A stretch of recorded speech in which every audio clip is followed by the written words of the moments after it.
नमस्कार विद्यार्थी मित्रांनो, आताच डेट एक्सटेन्शनची जी नोटिफिकेशन आलेले आहे बी फार्म ॲडमिशन आणि रजिस्ट्रेशन प्रोसेससाठी state common entrance test cell government of महाराष्ट्राने आज संध्याकाळी जी मुलांची मोस्ट डिमांड होती की 9/12 पासून आधी आजच्या डेटपर्यंतच रजिस्ट्रेशनचा दिवस होता, पण त्याला 7 दिवसांनी परत एक्सटेन्शन मिळालेलं आहे. म्हणजे अजून 7 दिवस बी फार्मसी ज्यांना ॲडमिशन घ्यायचं आहे त्यांना रजिस्ट्रेशन प्रोसेससाठी अजून 7 दिवसाचा अवधी उपलब्ध झालेला आहे.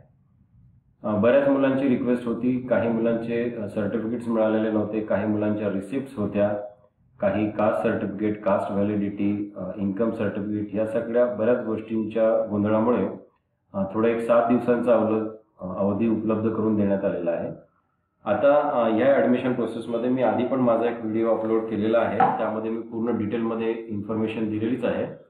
तरीसुद्धा एकदा परत नव्याने थोडक्यात सांगतो की सर्व Maharashtra state, all India, NRI, OCI, PIO आणि CIWEC फॉरेन नॅशनल कॅन्डिडेट सगळ्यांसाठी ही डेट 7 दिवसांनी एक्सटेंड झालेली आहे. त्यानंतर फॉर्म रजिस्ट्रेशन केल्यानंतर तुमचे ई स्क्रुटिनीसाठी वेगवेगळ्या सेंटर्सला, दुसऱ्या कॉलेजेसला जातात. आणि ज्या मुलांचं NRI, PIO, OCI, CIWEC, FN सेक्टर्समधनं तुमचे ॲडमिशन्स आहेत त्यांना the principal, Bombay college of pharmacy, Kalina, Santacruz, Mumbai इथे सर्व प्रिंटेड फॉर्ममधले फॉर्म्स पाठवण्याची डेट ही 22/12 5 वाजेपर्यंत उपलब्ध करून देण्यात आली. म्हणजे 21/12/2020 पर्यंत रात्री 11:59 जे मुलं रजिस्ट्रेशन करतील त्यांना कॅप राऊंडमध्ये कन्सिडर केलं जाईल आणि त्यानंतर जे करतील त्यांना नॉन कॅप राऊंड म्हणजे इन्स्टिट्यूशन लेवल किंवा मॅनेजमेंट राऊंडसाठी त्यांना कन्सिडर केलं जाईल. Display of the provisional merit list of Maharashtra state all India candidate on website हे 17 डिसेंबरला होणार आहे. त्यानंतर 18, 19 या दिवसांमध्ये काही ग्रीव्हन्सेस असतील तर ते राहणार आहेत. हे जवळपास मागचे जशा डेट होत्या त्याप्रमाणेच आहेत. Display of final merit list जी आधी 17ला होती ती आता 21/12/2020ला असणार आहे. Display of provisional category wise seat matrix for CAP round हे 21 डिसेंबरला होईल. आणि online submission and confirmation of option form CAP round 1 through candidates log in the candidate should do it. आता 22, 23 आणि 24 जे सर्व मुलांना प्रश्न पडलेला आहे की आम्ही रजिस्ट्रेशन केल्यानंतर, स्क्रुटिनी केल्यानंतर आम्हाला ज्या ज्या कॉलेजेसला ॲडमिशन घ्यायचे आहे त्याचा प्रिफरन्स फॉर्म टाकण्याचे हे 3 दिवस आहेत, 22, 23 आणि 24. त्यामुळे तुम्हाला अजून 6-7 दिवस कुठल्या कॉलेजला ॲडमिशन घ्यायचं आहे त्याची निवड करण्यासाठी हा मिळालेला चांगला अवधी आहे. Display of provisional allotment of CAP round 1 हे 27 डिसेंबरला होईल. आणि त्यानंतर accepting the offered seat by candidate through his her log in as allotment of CAP round 1 हे 28, 29 आणि 30/12 पर्यंत चालेल. यामध्ये ज्या मुलांचे ज्या ज्या कॉलेजेसला नंबर लागलेले असतील त्यांना त्या कॉलेजेसमध्ये जाऊन याच दिवसांमध्ये 28, 29 आणि 30 त्या कॉलेजला जाऊन तिथे तुमचे सर्व डॉक्युमेंट्स ओरिजिनल सबमिट करून तिथे ॲडमिशन घ्यावे लागतील. आणि ते ॲडमिशन घेतल्यानंतर तुम्हाला तिथे तुमच्या रिसिप्ट्स, तुमचे डॉक्युमेंट्स हे सर्व वेल प्रिझर्व्ड असतील. जे मुलं ज्या ज्या कॉलेजेसचा पहिला ॲज अ प्रिफरन्स फॉर्ममध्ये पहिला चॉईस टाकतील आणि मेरिटप्रमाणे त्यांना त्या कॉलेजला ॲडमिशन मिळतील त्यांच्यासाठी त्या कॉलेजला ॲडमिशन घेणं हे कंपल्सरी असेल. ज्यांना पहिला प्रिफरन्समध्ये मिळणार नाही त्यांना परत पुढच्या राऊंडसाठी ते इलिजिबल असतील तर इकडं फ्रीज राऊंड आहे आणि त्याला नॉन फ्रीज केलं की तुम्ही पुढच्या राऊंडला इलिजिबल राहा.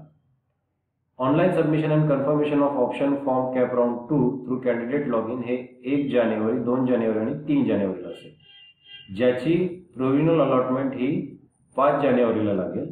आणि यामध्ये ज्यांचे नंबर ज्या ज्या कॉलेजेसला लागले असतील त्यांना परत 6, 7 आणि 8 ह्या 3 दिवसांमध्ये सेकंड राऊंडचे जे अलॉटमेंट झालेले असतील ते त्या कॉलेजेसला जाऊन ॲडमिशन घ्यायचं आहे.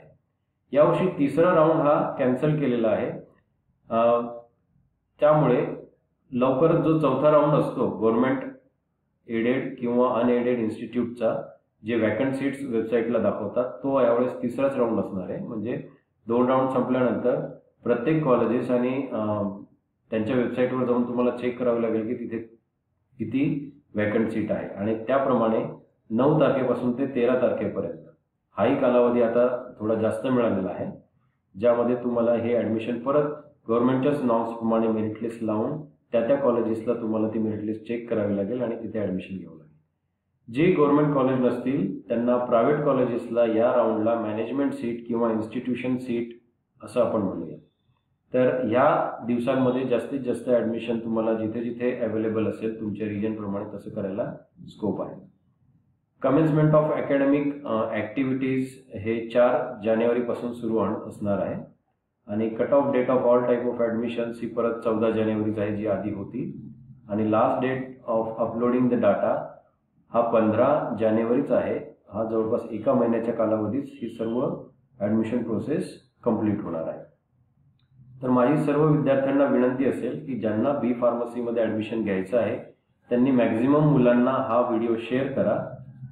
व्हिडिओ आवडला असेल तर लाईक करा आणि जास्तीत जास्त मुलांना या बी फार्मसी ॲडमिशनचा फायदा घेण्यासाठी मोटिवेट करा. यामध्ये काही अडचणी असतील तर मला तुम्ही कॉन्टॅक्ट करू शकतात. माझा नंबर आहे 9923072990. Thanks for watching this video आणि ही आजची मोस्ट अवेटिंग डेट एक्सटेन्शनची अनाउन्समेंट होती. थँक्यू.